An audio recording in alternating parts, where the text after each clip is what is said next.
Hi guys, Lori here. I'm here today to tell you the top, technically 20, because it's going to be 10 contemporary books that I want to read in 2019 and 10 science, like thriller and mysteries that I want to read in 2019. When I was looking over my Goodreads stats and looking at all the type of books that I read, I realized that these two genres get the least love.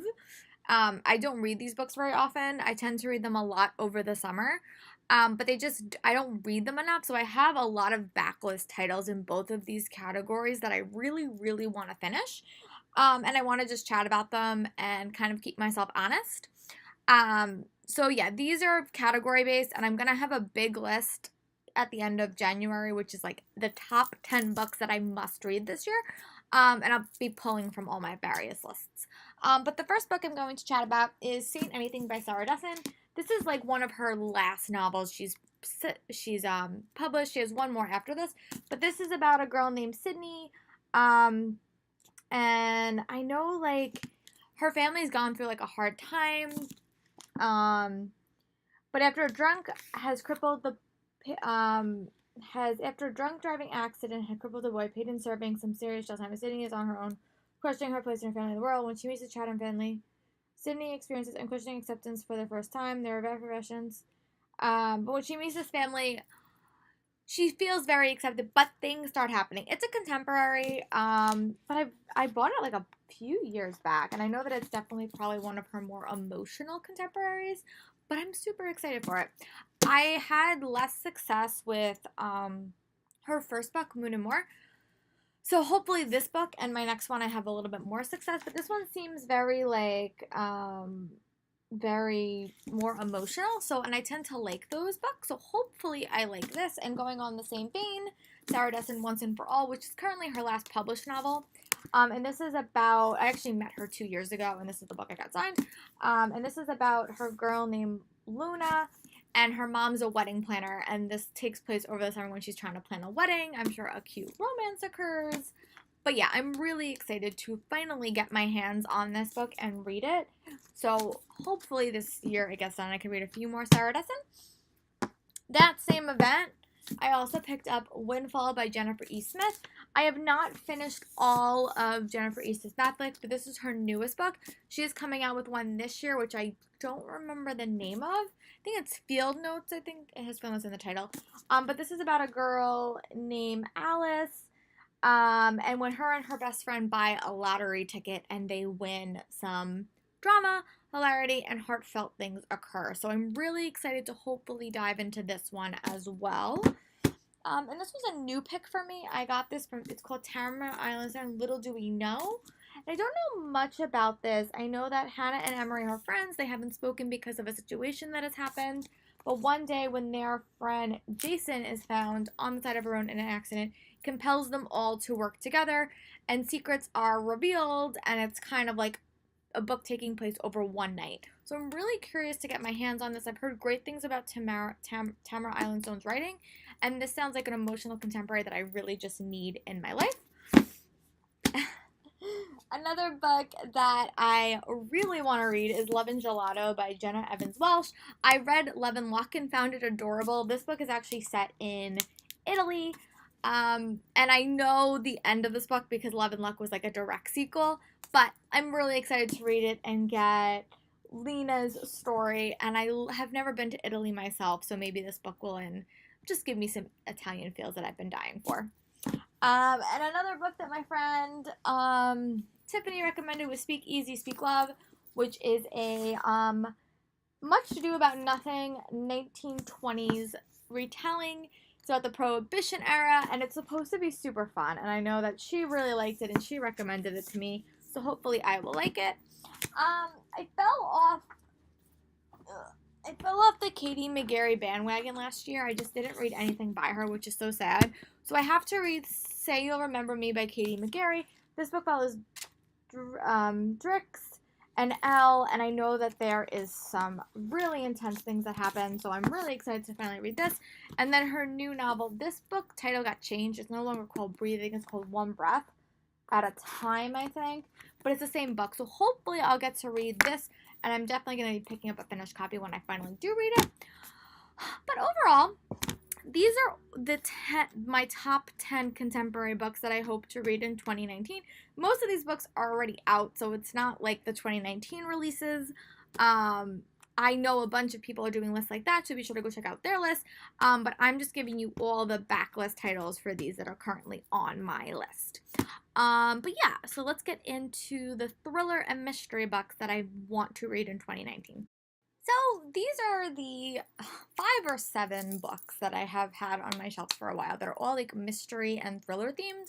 These are books that probably didn't come out in the past year, maybe 1 or 2 did. But again, this is a genre that I'm going to talk about in my reading plans that like I just haven't given that much attention to and devotion to. So I'm going to try to be a little bit more proactive with that. So the first book I'm going to chat about is Dreamfall by Amy Plum. And I actually got this 2 years ago for Christmas, and I actually just got the sequel. But it's about a group of kids who they suffer from insomnia and they need help to fall asleep. So they go into this clinic that is supposed to give them a procedure that is going to help them sleep. And they're supposed to be the beta group, but this time nothing goes as planned. Soon after the 7 of them are put into utter catastrophe, and they find themselves thrown into a shared dream with no memory of the experiment or how they got there. Which sounds really, really creepy. And I just got the sequel. My friend loved this book, and I love books like that. Like, I think it's so cool. So I really hope to read this one soon. Sounds really interesting. And again, it's Dreamfall by Amy Plum. Another one that I was really intrigued by was Darkest Corners by Kara Thomas. And she has come out with so many books since then, but this is the first one that I was really excited about. It's basically about this girl named Tessa. And when she was 9, she was left when she was 9. She was trying to see and think what happened. I think it's about 2 girls. They were playing together. One gets taken, and they never see her again. But the girl that's left is kind of dealing with the impact of that stuff. And I know it's like a mystery. You can't really predict it. I heard it's really it's like a psychological mystery. I know she's written like Little Monsters and other books, but this is the one that I still had on my shelves.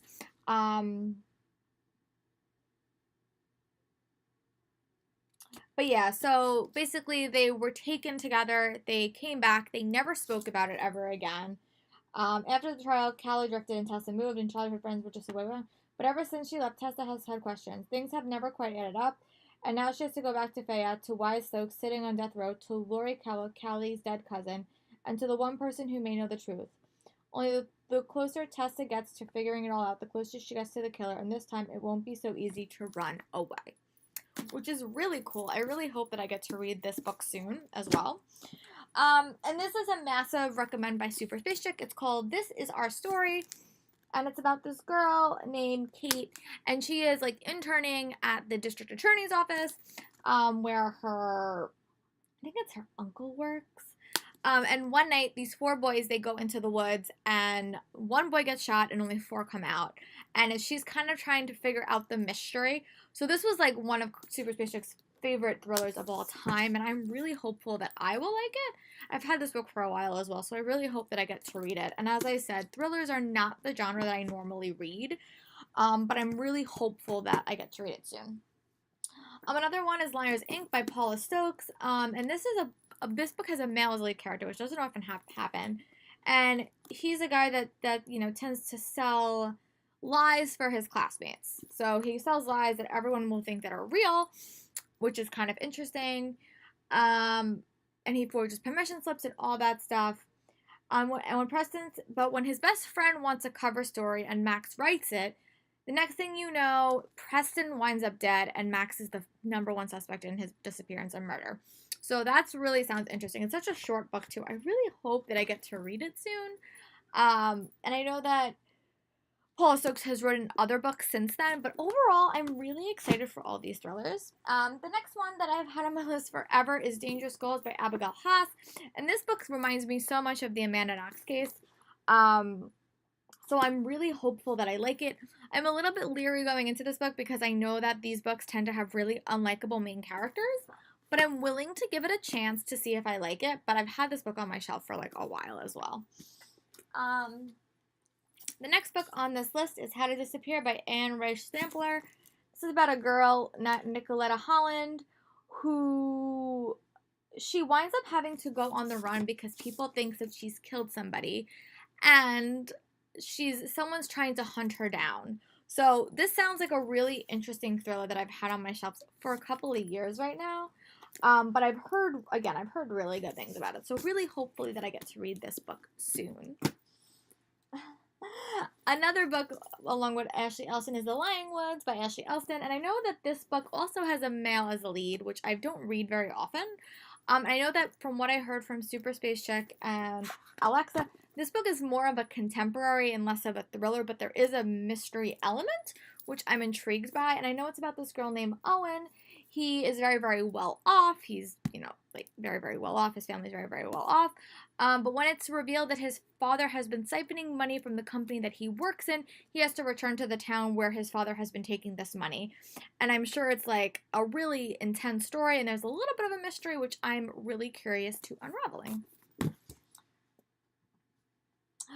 Only a couple of more. But the next one is No Good Deed by Goldie Moxley, and this is a book. This is kind of like The Unlikelies, but I think with a darker twist. And the contest is announced when the sabotage starts. They want to see who can do the most good, but that leads to the most bad. No good deed goes unpunished. I think they're at like a summer camp, and it's for good deeds and to win the competition. But I think it gets a little bit aggressive and a little bit competitive and maybe even a little bit dangerous. I've had this book for a while, but hopefully I like it. I also picked up The Breathless by Tara Golden. There was once three beautiful sisters at Blue Gate Manor, and then there were two. One person wound up dying, I think. And when Rosie's body is found, her boyfriend is the prime suspect. So that sounds interesting as well. And the last book I'm going to talk about is a slight departure. And that is Pivot Point by Casey West. And this is about a girl who can basically look into the future and see what her future is going to be. And I know that there's 2 books in this series that I've heard really good things about. So those are all the thrillers and mysteries that are on my TBR for 2019. I am really excited for all of them, and hopefully I get to read them. And I will definitely keep you guys apprised of my reading process. I'll talk to you guys later. Bye.